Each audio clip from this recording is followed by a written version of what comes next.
the World Nomads Podcast bonus episode. Hear amazing nomads sharing their knowledge, stories and experience of world travel. Hi, and in this Amazing Nomads episode, we are featuring Australian Lucy Barnard. She is on a mission to walk the entire length of the world, exhausted just saying that, from Ushuaia, Argentina to Barrow in Alaska. If she completes it, Phil, she'll become the first woman to have done it. That's easy for you to say, by the way, Ushuaia. Yeah, look, it's a tough effort. It's 30,000 kilometres. It's the equivalent of about a sixth of the average distance a person walks in their lifetime. And it could take Lucy as long as 5 years. The number of steps she's going to be taking is a staggering 40 million. Get your head around that. All this without any on-road support team other than her blue heeler Wombat. But what makes this attempt even more amazing is Lucy's story. And a year into the planning, this is not the reason she did this walk. She was planning it, but it may never have happened because she was taking part in an endurance cycling fundraiser. And the aim is to ride as far as you can over a month. Yep. I think we'll let Lucy pick up the story. I was going really well. The fundraiser is raising money for children's cancer through an organisation called the Great Cycle Challenge. And there are two ways that you can get onto a leaderboard in that challenge. One is to raise lots of money, which I had done, but not nearly as much as the person that was leading. Or you could get on the leaderboard for having done the most kilometres. And there were three of us who were competing to get on the top of that leaderboard. And it was between me and two other gentlemen, one who's a good friend of mine. Well, both of them are friends now, actually. But ultimately, it's really unusual in these cycling events for women to be at the top of the leaderboard. So a group of my friends and I were just really committed to trying to get me to be number one. And then what happened? So we found a loophole in the rules where you didn't have to record all of your kilometres until the end of the race if you didn't want to. So we were doing that and I was ahead. And then 3 days before the end of the race, I was trying to maintain those kilometres and keep my lead when a ute pulled up to a T intersection. And I'd seen this car before and they had actually cut me off previously. So I began to slow down, which is, what you do. But they stopped. So I sped up and thought, great, I can pass them. But as they waited for me, they just made a really bad judgment decision and pulled out at the last minute and then panicked and stopped. And at that moment, there was just no possibility for me to go one way or the other. And so I ended up slamming on the brakes and flying right across the top of their ute and landing on my head on the other side. And it's just really lucky I was wearing a helmet because there is no doubt that I'd be dead if I wasn't wearing that helmet. Yeah, you weren't dead, but gee, it did some damage. Take us through that. Yeah, well, at first I just thought I was fine and I was going to get back on my bike and go home and get back on the wind trainer. But then I kind of noticed as I lowered myself back onto the road that I couldn't really move my legs at all. And I got into the ambulance and the ambulance driver offered me some morphine, but I was kind of like, no, I'm fine. And within 10 minutes, I just became overwhelmed with this incredible pain. So I had 2 days of really intense pain. And that was only because it turns out I'm resistant to morphine. In that time, I also wasn't able to move my legs. So what had happened is I could feel when people touched my toes, but it turns out that isn't necessarily a sign that you're going to be able to walk again. So there was a real worry that I'd been partially paralysed. And as I was waiting for my legs to come back online, some of my words began to leave me as well, and I became partially aphasic. So not only did I have to learn how to walk and deal with all of the muscle tone loss, I also had to practice speaking again and get past a stutter. Can I say I'm just having a bit of a moment here, a bit of a hard time, because coming up 3 years ago, I commute to work by bicycle. I got cleaned up at a roundabout 3 years ago. I was a lot luckier than you. I broke a couple of ribs, some bones in my foot, and my scapula, the shoulder blade. Yep. Fortunately, I'm not resistant to morphine.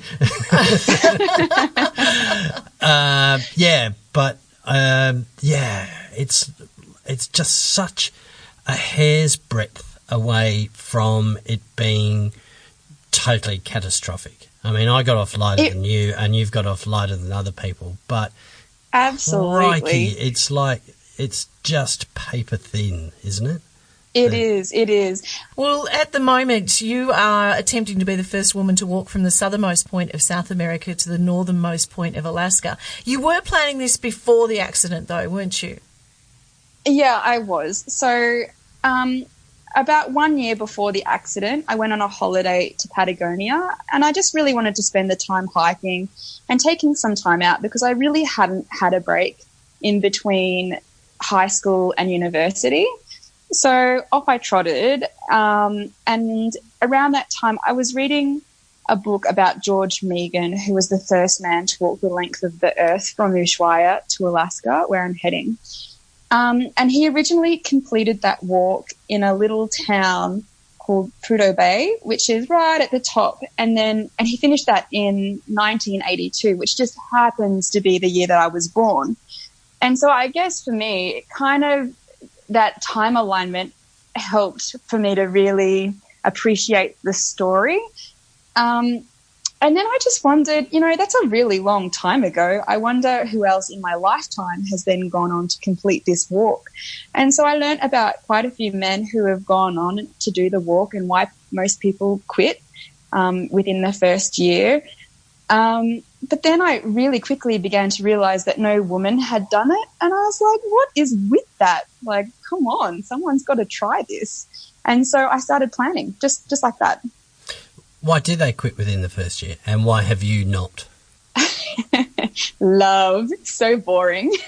Most people fall in love. Really? And then and I'm a little bit a little bit skeptic of that because sometimes it's so hard that I could just fall in love with the closest person just so that I have a reason to stop. But yeah, about 10 people start this journey every year, something like that. Somewhere between 5 and 10 people attempt it, and the majority of them will quit within the first year. Yeah, you can either get up and walk on top of those blisters or stay snuggled under the duvet where you are right now. Which one would you choose? I haven't seen a bloke in any of your videos, Lucy. Exactly, because I'm like, stay away, you're a liability. I have seen a dog, though. Tell us about Wombat. Wombat is a total dream. I originally was going to try and find just a street dog that I could rescue and have come and join me for my walk.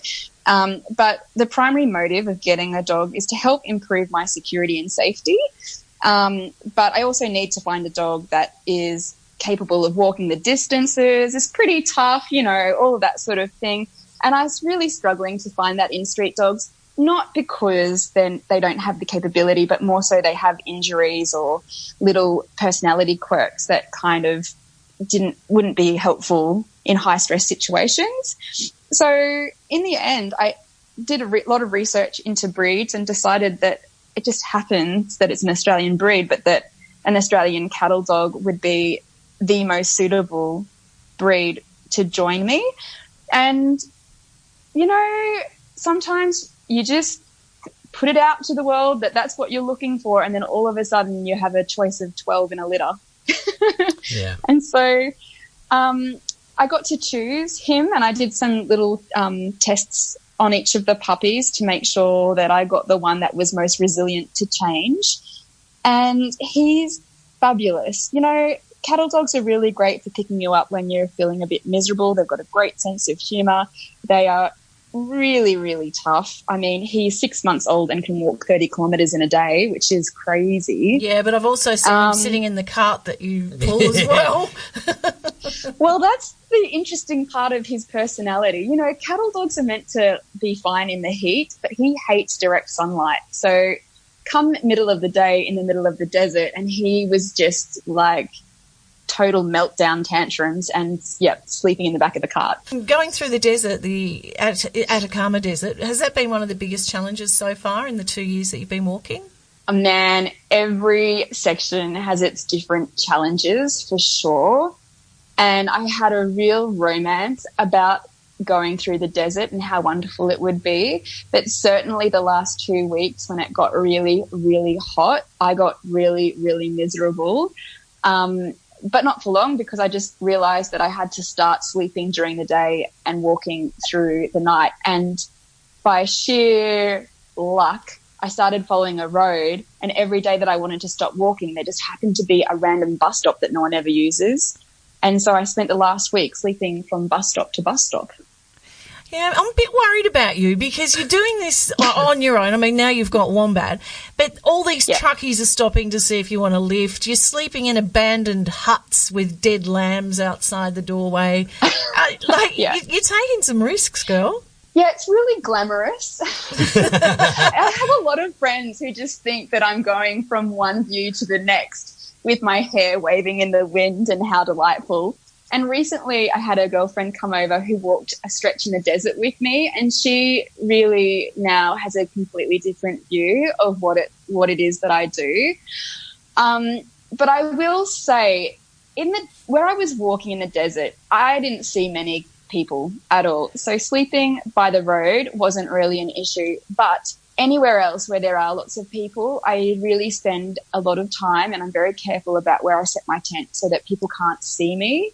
And I take a lot of measures to make sure that my security is the first thing that I take care of.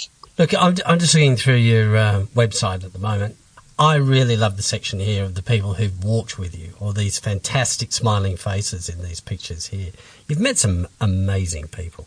I was just thinking today about how this walk is more like a relay, where I get to one town and I'm looked after by a bunch of, life-loving people, and then I'm handed to the next community. It's just, I never thought that would be the most important part of this walk. I thought that the thing I would love the most are the views, just like some of my friends do who think my, hair is sailing in the wind. But in actual fact, and don't get me wrong, the views and the animals I have seen have been remarkable, but the people that I have met are really what's made this journey what it is today. Well, tell us about some of them. Who's some of the surprising ones? I mean, I can imagine somebody would stop and approach you, and you're obviously very conscious of your safety, and your guard must be up at first. But then that must melt away when they start talking. Yeah, it really does. Or I'll meet other travellers who will then give me a reference to somebody that I should stay with in an upcoming town. And certainly that's what happened when I reached El Chalten. And I have to say, reaching that town, I was at an absolute low. I had been water poisoned. I had been sick for several days, run out of water, run out of food. I'd had boils on the back of my feet because I ruined my socks, and just made a bunch of errors that just had my whole life in a state of misery. And I hobbled in to this lady at the recommendation of a friend, who then just took me in for an entire month, got me seeing the doctors, got my body fixed. I told her I'd quit. She just did that whole annoying, knowing motherly nod that mothers give you. And then within a month, sent me off again, off you go, keep going, you can do it. And leaving the last night, staying with her, we had this beautiful dinner and, did all the appropriate farewells. And then I got an email from my mother to read to Flor, and it went something along the lines of, from one mother to another, I want to thank you for taking in my daughter and knowing how to look after her as any mother would want to. And just the two of us, I couldn't get through the whole letter because the two of us were just in tears, unable to take a full breath because this letter was so touching from my mother.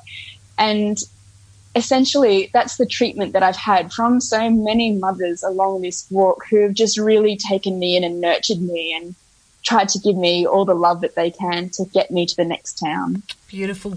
I've got something in my eye, Kim. I know. No, I really do. That's so touching. Beautiful. And as a mother who has a child overseas at the moment, your mother must be absolutely crapping herself, given what you're doing. Has she got used to it yet? Yeah, on top of your injuries has she come that to you terms had. with it? She had, And actually, I just put Mum on a plane 2 days ago to go back home to Australia.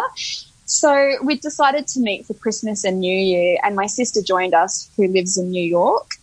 And I had one very, very simple goal for this trip, apart from having a good time and family and blah, blah, blah. But underneath it all, I wanted to make her a lot more confident about what I'm doing and see how safe it is, and give her that confidence to get through another year so that she could be worry-free.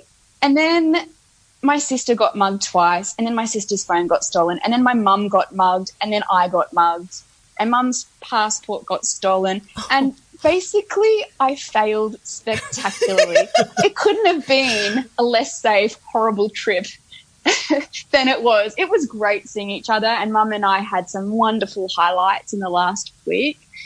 But she was here for 5 weeks, and the first couple were a complete dropout. It's really hard on all the family, and all I can do is just check in with them and take the precautions that I need to, and the advice from a security company that I work with back in Australia, who are experts in high stress, high risk environments.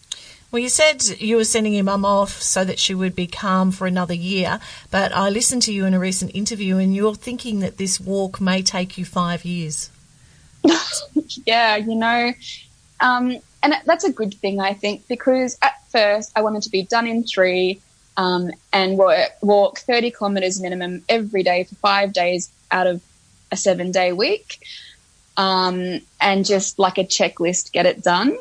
And to do that, it's just absolutely miserable, because you're just putting your body under a lot of stress. And one man recently did walk the entire stretch in 2 years, but he didn't stop. He just went. And for him, that's great. But for me, I think the worst outcome would be that I finish and have no enjoyment or fond memories for myself. I think I would rather quit and have a collection of, and if I run out of money or something like that and I had to stop, having the collection of experiences that I have and meeting all the people that I've met and being able to spend time with them and get to know them and have this growing family following me means more to me than finishing it as quickly as I can just to have my name put into a record book. I've got a couple of questions. You must be a bit of an expert now on shoes and socks. Oh, yeah. Well, not that many people are going to attempt to walk the length of the earth, but people, like trekking and hiking is very Step one. Yes. Well, trekking and hiking is very popular, and people break in new boots and all that sort of stuff. But what's your advice on walking shoes and socks? What should we do? I think the absolute most important thing to do is get a shoe. If you have problems with toe blisters, get a shoe that has a really big toe box where you can really move your toes around. None of that snug business. I fell for that, and it took a long time for me to learn that what I do now is I buy a shoe that's really broad at the toe and I buy one size up. Oh, okay. Do you wear thicker socks to compensate, or...?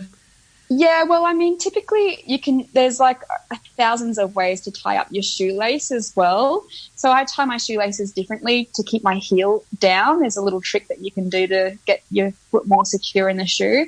And I leave the front bit loose. If I'm in a boot, I like to get a boot that has like a snap lock at the